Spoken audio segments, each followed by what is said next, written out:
María López Collada, soy alóloga situada en la ciudad de Chihuahua y estoy aquí con ustedes el día de hoy para tocar el tema de dolor neuropático localizado. No sé si ustedes se han dado cuenta, pero para mi percepción, el tema dolor neuropático localizado es algo de lo que se ha estado hablando mucho últimamente y tal vez no tanto antes. Esto no creo que sea porque el dolor neuropático no estuviera descrito antes, ni mucho menos porque el dolor neuropático no existiera antes.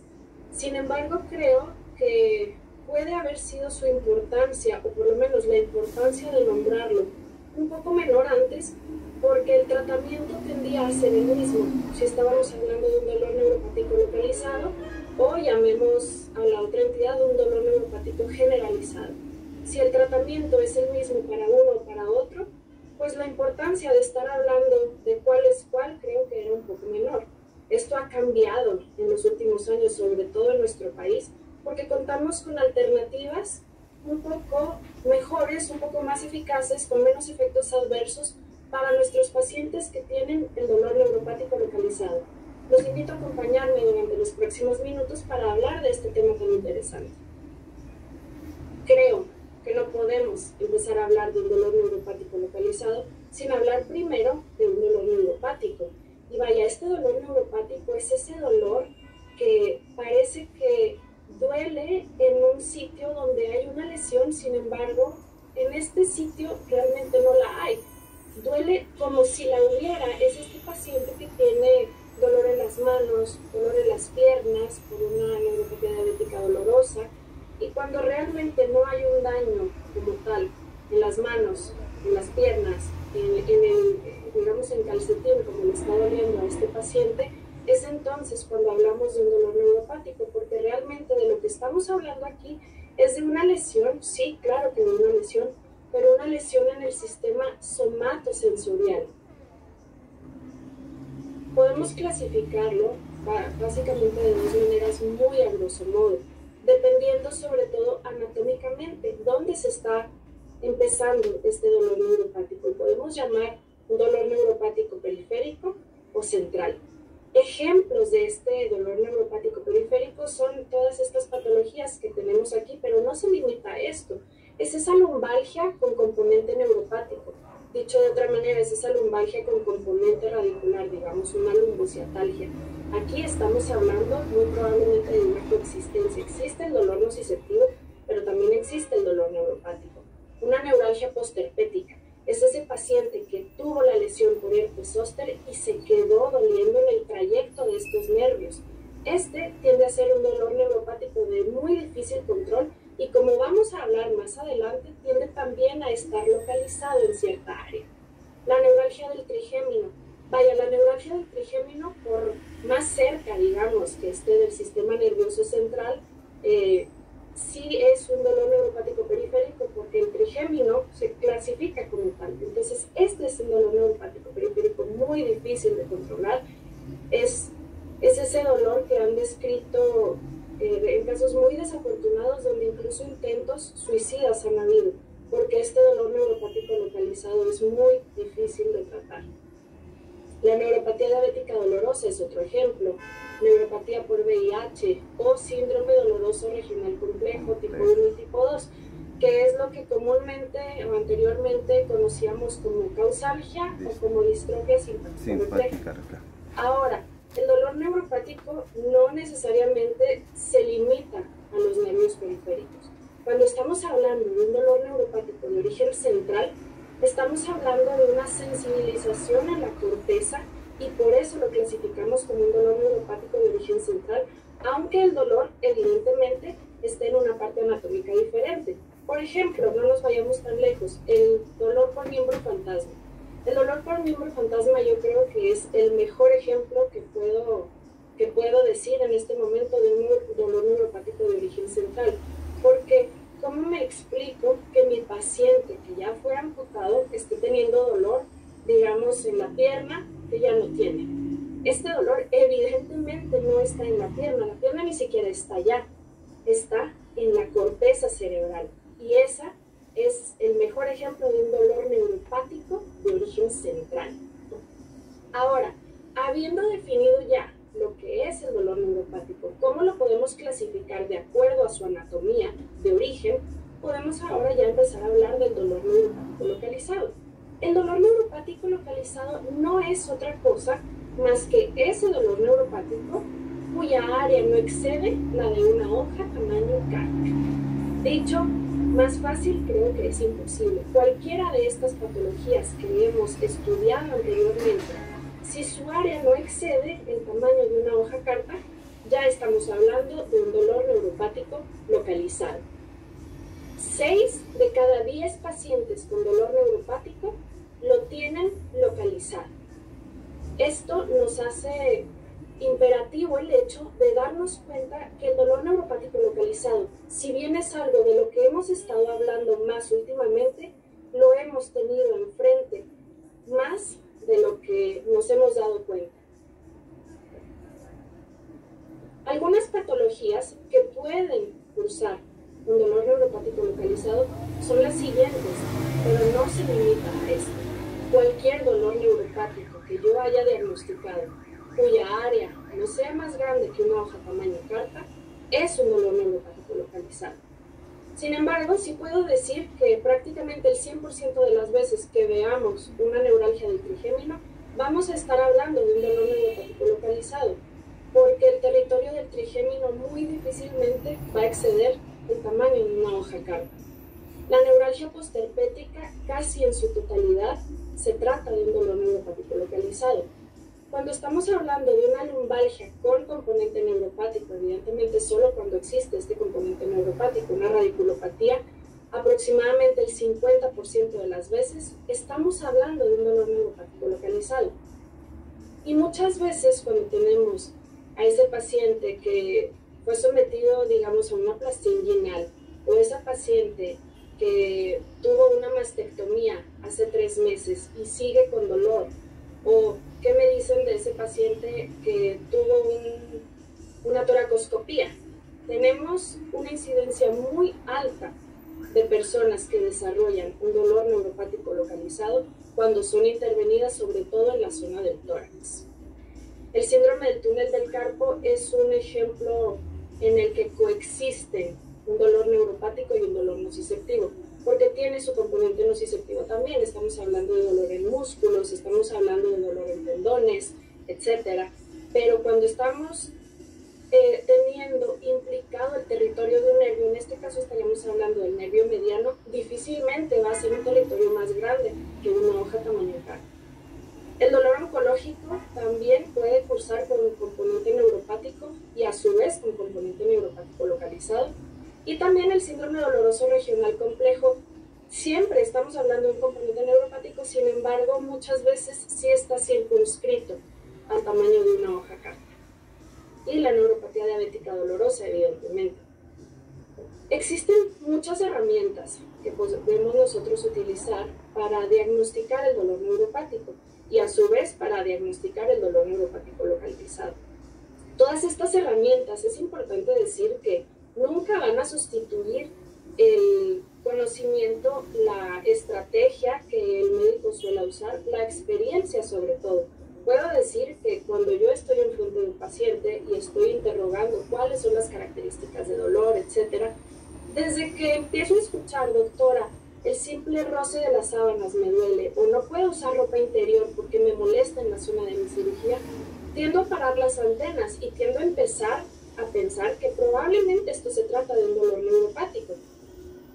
Existen también herramientas muy precisas, sobre todo que nos hablan de la exploración, que nos hablan de qué podemos interrogar a estos pacientes y que todas tienen algo en común. Las herramientas más fáciles de usar y más sencillas de usar en la consulta son esas que no nos van a llevar 100 preguntas y que no va a estar el paciente 2 horas contestando cada una de esas preguntas. Entonces, si podemos tener una herramienta que se trata de 4 ítems, es decir, cuatro puntos que nosotros tenemos que tener en cuenta para parar las antenas en cuanto a un dolor neuropático, creo que son bienvenidas. Y en el caso de dolor neuropático localizado, estaríamos hablando de la muy socorrida Diagnostic Tool, que habla de lo siguiente. Historia. la historia clínica de su paciente sugiere una lesión o una enfermedad nerviosa relevante. Vamos a decir un ejemplo. El paciente me platica que tuvo el antecedente de una infección por herpes zóster, sí o no. Si es sí, entonces probablemente o posiblemente estamos ante un dolor neuropático. La anatomía es coherente, sí o no, es decir, el territorio en donde estuvieron las vesículas coincide con el dolor que ahora tiene mi paciente, sí o no. La exploración física, es muy importante la exploración física y encontrar tanto síntomas positivos como síntomas negativos. Los síntomas positivos son todo este tipo de disestesia, es decir, me duele cuando me tocan o le duele al paciente demasiado, es decir, una hiperalgesia, duele mucho más de lo que debería doler, o síntomas negativos que también son importantes, es decir, estas zonas de hipoestesia. Entonces aquí estaríamos ya ante un dolor neuropático probable. Ahora, cuando mi paciente tiene una historia clínica que coincide, cuando la anatomía de este paciente coincide con el sitio de lesión cuya historia clínica nos está hablando, cuando la exploración física tiene síntomas positivos y o negativos, entonces estamos hablando de que probablemente estamos ante un dolor neuropático.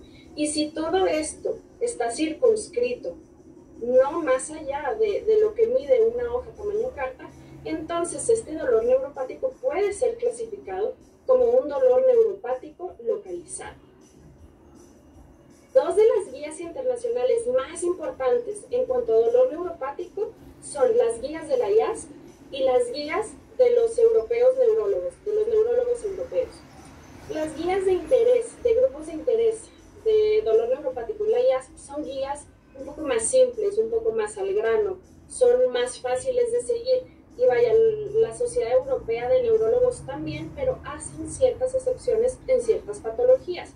Por ejemplo, las guías de interés de la IASP opinan que pregabalina puede ser considerada primera línea en todo tipo de dolor neuropático. Es decir, independientemente de si yo estoy hablando de una lumbalgia con componente neuropático o de una neuralgia del trigémino, voy a irme con pregabalina porque es considerada una primera línea. Ahora, los europeos opinan un poco diferente, no son tan generales o tan simples en cuanto a esto. Hay ciertas patologías donde no es así. Por ejemplo, en neuralgia del trigémino ellos dicen sí, claro, la pregabalina es muy buena opción para casi todos los dolores neuropáticos, pero en neuralgia del trigémino nadie logra desfalcar para los europeos a la carbamazepina. Y así podemos decir con ciertas patologías. Por ejemplo, los europeos opinan que en cuanto a dolor neuropático sí estamos hablando de los antidepresivos tricíclicos como muy buena opción, pero ellos recomiendan tener muchísima más precaución cuando estamos hablando de ancianos. Entonces, si estamos hablando de ancianos, por todo este tema de la polifarmacia, por todo este tema de la somnolencia, del mareo, el riesgo de caídas, ellos opinan que hay que tener mucha precaución. Ahora, cuando estamos hablando de los opioides, los de la IASP, las guías de interés de la IASP dicen opioides como por ejemplo tramadol es considerada una segunda línea en dolor neuropático y en eso sí coinciden los europeos, y ya los opioides fuertes segunda o tercera línea. Cannabinoides, que vaya, este tema es un tema que también se ha escuchado mucho últimamente. La guía de interés de Estados Unidos de la IASP opina que pueden ser considerados primera línea. Los europeos difieren un poco, no se van tanto por primera sino por segunda línea. Hablando de tratamientos tópicos, que estos tratamientos tópicos creo que vale la pena mencionarlos mucho, puesto que el tema que estamos tocando aquí es un dolor neuropático localizado y justo sirven para esto. La guía de interés de la IASP opina son segunda línea en dolor neuropático periférico y en dolor neuropático localizado. Por otro lado, son considerados como primera línea por los europeos cuando estamos hablando de una neuralgia postherpética, que es en donde tienen evidencia el parche de lidocaína al 5%, pues evidencia muy robusta, digamos.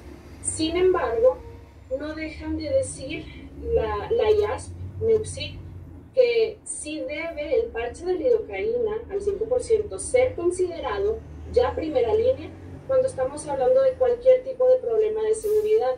Digamos, un paciente frágil, aunque no esté con una polifarmacia, pero estamos viendo que es un paciente frágil, a quien probablemente esa amitriptilina o esa pregabalina, pues dicho comúnmente, le va a caer un poco más pesado que algo tópico que pues casi no tiene prácticamente ningún tipo de riesgo en ese sentido, ahí es primera línea.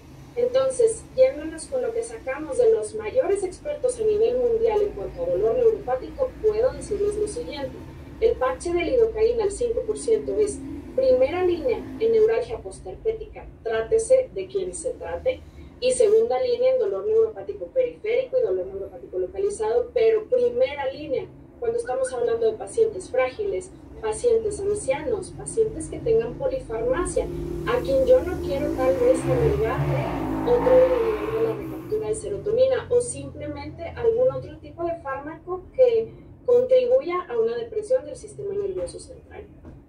Por otro lado, tenemos como otro tratamiento tópico los parches de capsaicina, que son considerados por ambos expertos como segunda línea. Y la crema de capsaicina no es mencionada por el grupo de interés del hallazgo en cuanto a dolor neuropático, pero sí es considerada una segunda línea por los europeos en cuanto a neuralgia postherpética. Entonces, se ha publicado este artículo que es una guía muy útil en cuanto a toma de decisiones, según lo que recomiendan los mayores expertos a nivel mundial. Nosotros hemos llegado al diagnóstico de un dolor neuropático localizado. Una vez que llegamos al diagnóstico de este dolor neuropático localizado, puede ser con varias herramientas, con la Diagnostic Tool, que es la más sencilla de utilizar, que son estos 4 ítems. Si llegamos a este diagnóstico, entonces vámonos por un tratamiento tópico y veamos cómo responde nuestro paciente. ¿En cuánto tiempo? Pues dependiendo de qué tipo de tratamiento tópico le dimos, 2 a 4 semanas si estamos hablando del parche de lidocaína, o un poco más, unas 6 semanas para el parche de capsaicina. Si nosotros hemos detectado una buena respuesta, que vaya, ¿qué es esto de buena respuesta? Porque puede ser un poco ambiguo, ¿están de acuerdo? Un 30% o más de reducción de dolor. Si nosotros tenemos esta buena respuesta, vamos a continuar con el tratamiento y vamos a reevaluar esto en unos 3 o 4 meses aproximadamente. Y en cuanto a terapia tópica, pues estamos hablando de los parches de lidocaína o de los de capsaicina. Realmente no hay más. La respuesta parcial puede ser considerada la siguiente: sí hubo una buena respuesta, pero no fue completa, no fue tanto como nosotros y sobre todo el paciente hubiera querido. Entonces es 30% o menos de reducción de dolor. Aquí lo que tendríamos que hacer al mes de haber evaluado a nuestro paciente, pues entonces es no retirar la terapia tópica porque sí está funcionando, pero tal vez adicionar un poco más, añadir una medicación sistémica. Y vaya, si ha sido la respuesta nula, entonces lo que tenemos que hacer es cambiar a una medicación sistémica. También habla este algoritmo de cuándo podemos nosotros derivar a un especialista en dolor, que es cuando no hemos tenido éxito con esta terapia tópica y habiendo añadido la medicación sistémica. No hemos hablado de las guías españolas, que son guías muy importantes porque este es un país que ha incursionado muchísimo en el tema de publicación y de investigación del dolor neuropático localizado. Dicen los españoles lo siguiente: cuando estamos hablando de una neuralgia postherpética o estamos hablando de una neuropatía diabética dolorosa, entonces vamos a evaluar si nuestro paciente tiene alodinia, que es la alodinia. La mayor parte de las veces que estamos hablando de estos dos tipos de dolor neuropático localizado existe, puede no haberlo, pero si existe, entonces la primera línea va a ser parche de lidocaína al 5%. Cuando estamos hablando de una neuralgia del trigémino, entonces vámonos al tratamiento de esta disestesia, que es esta sensación desagradable. Y si nuestro paciente tiene alodinia, es decir, es esta sensación de que solo de tocarlo le duele, o el aire, el agua le duele, entonces nos vamos como primera línea al parche de lidocaína al 5%. Claro que cuando estamos nosotros hablando de un dolor un poco más intenso, ya empiezan a hablar del tratamiento farmacológico sistémico, que como les he dicho, los españoles como buenos europeos van con esta corriente de que nadie ha desfalcado a la carbamazepina o a la oxcarbazepina. Si ahora estamos hablando de un dolor un poco más intenso, ya empiezan a hablar de opioides. El síndrome doloroso regional complejo, si tiene alodinia, que prácticamente siempre la tiene, nos vamos con primera línea al parche de lidocaína al 5%. Entonces, lo que puedo decir de estas guías españolas para simplificar lo visto anteriormente es, si este dolor neuropático localizado tiene alodinia, pensemos inmediatamente en una terapia tópica como el parche de lidocaína al 5%. Y esto es por lo siguiente. El parche de lidocaína al 5% también actúa como una barrera, además del efecto analgésico que tiene la lidocaína. A la hora de poner una barrera en esa área que no aguanta ni siquiera ser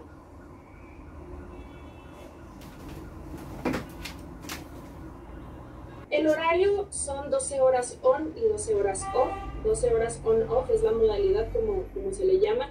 Y esto simplemente quiere decir lo siguiente. Vamos a decidir en base a cuándo es cuando al paciente más le molesta, si en el día o en la noche. Y si esto es en el día, es por decir de 8 de la mañana a 8 de la noche, después de haberse salido de bañar, y descansar 12 horas. Pueden usarse hasta 3 parches simultáneos si el área dolorosa así lo requiere. Este es un tratamiento que, como cualquier otro fármaco para dolor neuropático, como neuromoduladores, no son fármacos que se utilicen en caso de dolor. Son fármacos que se utilizan diariamente para así, a lo largo del tiempo, ir mejorando esta área dolorosa. ¿Cuánto tiempo? También, repito, es como cualquier otro neuromodulador. No podemos decir como un antibiótico tiene que ser por 5 días. El mismo dolor nos va diciendo cuánto tiempo vamos a utilizar los fármacos. Nunca recetamos una gabapentina o una pregabalina solo por un mes o solo por 2 meses y después lo retiramos. Es el mismo dolor que nos va diciendo cuándo y cuánto tiempo lo vamos a tener que utilizar. Pero lo que puedo decirles es que existen estudios retrospectivos en donde se ha demostrado la seguridad de 3 parches simultáneos, 12 horas on-off diariamente hasta por 7 años. Y a la hora de medir la concentración plasmática de estos pacientes que llevan 7 años con 3 parches, ha sido mínima la concentración plasmática. Entonces, con toda seguridad esto puede hacerse. El 5% de la lidocaína del parche se absorbe tópicamente con analgesia a los 30 minutos. Y hago énfasis en la palabra tópicamente porque de todos estos 700 miligramos se absorbe el 5% a la piel. Y de esto es prácticamente nula la absorción sistémica. Como conclusión, entonces, podría decir que el dolor neuropático localizado está mucho más frecuente de lo que nosotros nos hemos dado cuenta hasta ahora. Este es un dolor anatómicamente igual o menor al tamaño de una hoja carta. Afecta al 60% aproximadamente de nuestros pacientes que tengan dolor neuropático, es decir, todos esos pacientes que llegan con neuralgia del trigémino, con neuropatía diabética, con lumbalgia, con un dolor postoperatorio persistente, que nosotros ya estamos diagnosticando como dolor neuropático, su mayoría lo tienen circunscrito. Las guías consideran a la extensión del área dolorosa como una pauta para nosotros elegir el tratamiento. ¿Y por qué no habría de ser así? Si tenemos un área pequeña, un área circunscrita en el cuerpo y podemos utilizar algo que nos ahorra todos los efectos adversos sistémicos, y aparte este paciente puede ser beneficiado porque tiene una alodinia importante, hay que empezar a actuar un poco diferente dependiendo de qué tamaño tiene el área del dolor neuropático de mi paciente. Es una entidad muy sencilla de diagnosticar. Cuando nosotros ya hemos diagnosticado un dolor neuropático, si no es más grande de una hoja carta, entonces estamos hablando simplemente de un dolor neuropático localizado. El parche de lidocaína al 5% es primera línea en guías chilenas, guías españolas, grupos de interés de la IASP cuando estamos hablando de un paciente frágil, de un paciente anciano, un paciente con polifarmacia, y las guías europeas cuando estamos hablando de un paciente que tiene dolor por una infección herpes zóster, es decir, una neuralgia post-herpética. Muchas gracias por su atención.